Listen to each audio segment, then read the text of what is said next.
Esse é o Ancapso e nós vamos falar agora sobre o recuo do Alcolumbre, né? Depois de falar que não vou pautar o impeachment de ministro, nem que tem 81 votos e coisa e tal que a gente falou ontem, agora o Alcolumbre já voltou atrás, falou que não, que olha só, eu posso analisar o pedido de impeachment, mas se a questão é político-jurídica e não sei o que lá, dando a entender que, olha só, não, pode acontecer. Por que ele falou desse jeito? Por que ele voltou atrás desse jeito? Porque ele lembrou que com 81 senadores votando contra ele, ele perde o mandato dele, né? Então ele dizer que não vai pautar de jeito nenhum e coisa e tal, não é a solução. O que mostra nesse caso é que, de fato, tanto o Alcolumbre quanto o Hugo Mota estão emparedados. O Hugo Mota, por sua vez, encaminhou denúncias contra deputados que obstruíram o plenário, a corregedoria da Câmara, não porque vão investigar a conduta e não sei o que lá e coisa e tal, porque tem que punir os parlamentares que obstruíram. Eu já falei para vocês que isso é uma idiotice, porque a esquerda já fez isso inúmeras vezes no Congresso e nunca deu nada.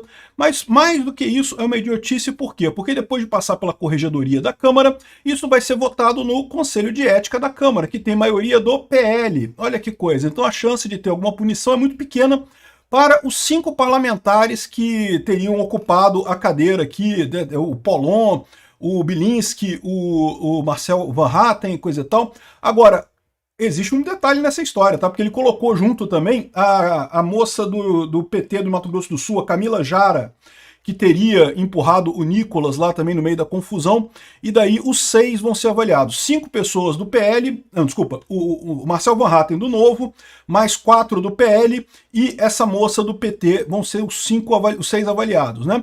A Corregedoria da Câmara é só uma burocracia. Depois isso vai para o Conselho de Segurança, o Conselho de Ética da Câmara. E no Conselho de Ética, meu amigo, o único caso que tem chance de passar é o da Camila Jara. Essa notícia foi sugerida por Querido, Espere, Estou Vendo Peter, Olha Mãe, Estou no Capsu e várias outras pessoas. Obrigado aí ao pessoal que sugeriu notícias lá no nosso site, no visãolibertaria.com. E obrigado a você que está assistindo o nosso vídeo. Se você gosta do nosso conteúdo, por favor, deixe o seu like, se inscreva aqui no canal, né? Pois bem, o Alcolumbre estava muito decidido a não pautar o impeachment do Alexandre de Moraes de jeito nenhum, falou que era impossível pautar o impeachment, coisa e tal. E eu avisei para vocês que com 41 votos, se o pessoal quiser de fato, né, tirar o Alcolumbre, eles conseguem tirar o Alcolumbre.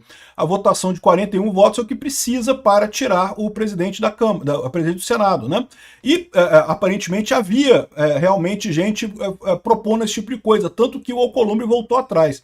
Por isso, e também pelo risco da Magnitsky, né? A gente está sabendo que vai vir mais coisa por aí. O Eduardo Bolsonaro está se reunindo lá com o Trump para ver quais são os próximos passos nessa história aqui contra esse pessoal que está tentando culpar Bolsonaro de forma absurda, sem nenhum sentido, né? O Alcolumbre, ele recuou e disse que agora que pode analisar o pedido de impeachment contra o Alexandre de Moraes. Ele disse aqui que pode analisar, mas que é uma questão político-jurídica, ou seja, ele não disse que vai analisar o pedido de impeachment, ele não disse que vai fazer isso, mas que ele pode analisar isso. O que essa abertura significa? Como eu já falei para vocês, houve uma época, a coisa de um mês atrás, que não tinha nenhuma chance de avaliarem nenhum pedido de impeachment contra o ministro do Supremo. Por quê? Porque é natural que os ministros do Supremo não queiram impeachment de ministros do Supremo, mesmo que não seja ele, né? Por exemplo, a Carmen Lúcia não vai querer deixar um impeachment do Alexandre de Moraes. Por quê? Porque uma vez que passou o primeiro impeachment de um ministro do STF, fica mais fácil para terem outros pedidos de impeachment mais adiante, né? Ou seja, isso enfraquece o STF como um todo, né? Qualquer ministro que seja empichado, independente de qual for, vai enfraquecer a posição de todos os outros ministros. Isso leva ao quê? Se você começar um impeachment no Senado, fatalmente alguém vai entrar com ação no STF contestando isso, o STF vai dizer que esse impeachment é ilegal e não ia passar de jeito nenhum. Então, como eu falo para vocês, passar um processo de impeachment neste momento no Senado, eu acho muito pouco provável.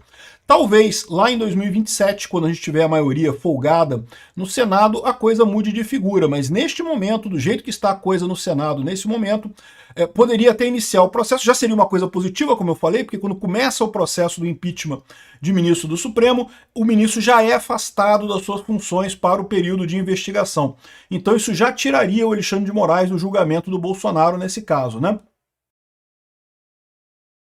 Mas concluir o processo de impeachment seria pouco provável, porque precisaria de 34 votos, seria muito difícil, né? Teria todo o desafio do próprio STF aceitar esse tipo de coisa, mas agora a coisa mudou. Por que a coisa mudou? Porque, como eu falei para vocês, o STF rachou agora.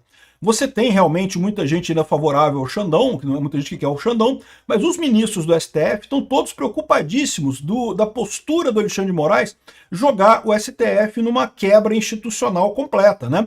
Tá todo mundo morrendo de medo. Esse negócio de a votação da primeira turma da prisão do Bolsonaro é um caso bastante clássico dessa história. Ou seja, muito provavelmente os ministros que votarem a favor do Xandão vão perder, vão entrar para a Lei Magnitsky também. E eles não querem isso, né?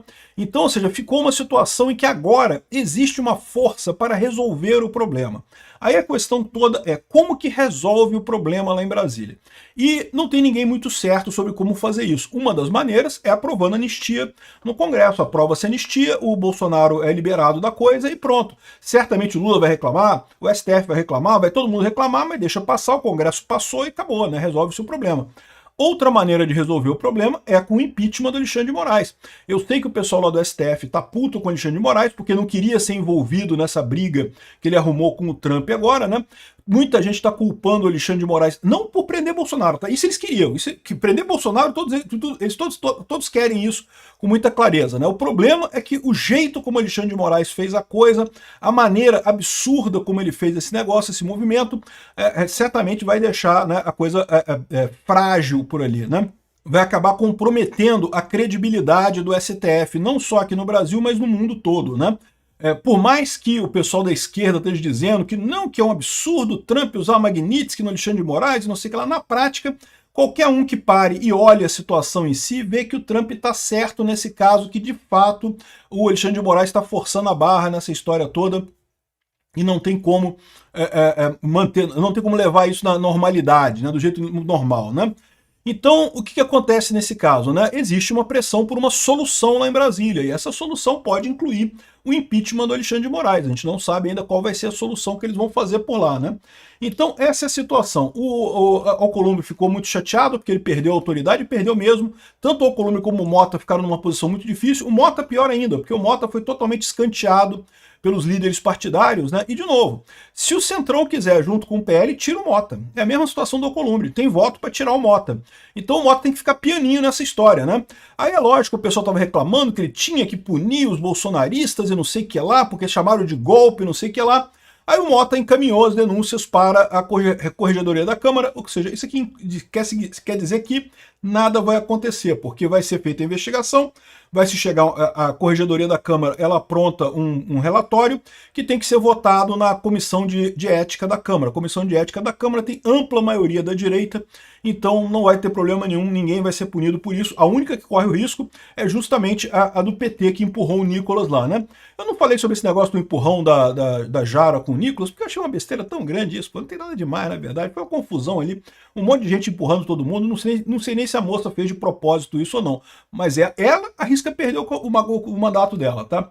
Enfim, a coisa então está se equilibrando de novo nisso daqui. Resta ver como é que vai ser o acordão lá em Brasília, porque do jeito que tá, não tem como ficar. Do jeito que tá um caos completo por lá. Todo mundo tá com medo de tudo. Tá o Mota e o Alcolumbre certamente com medo da Magnitsky, tá os outros ministros do STF com medo da Magnitsky também. Um monte de gente preocupada em como resolver esse problema. Qual vai ser a saída para isso? Vamos ver o que o pessoal vai aprontar nos próximos dias aí. Por enquanto, não tem saída nenhuma.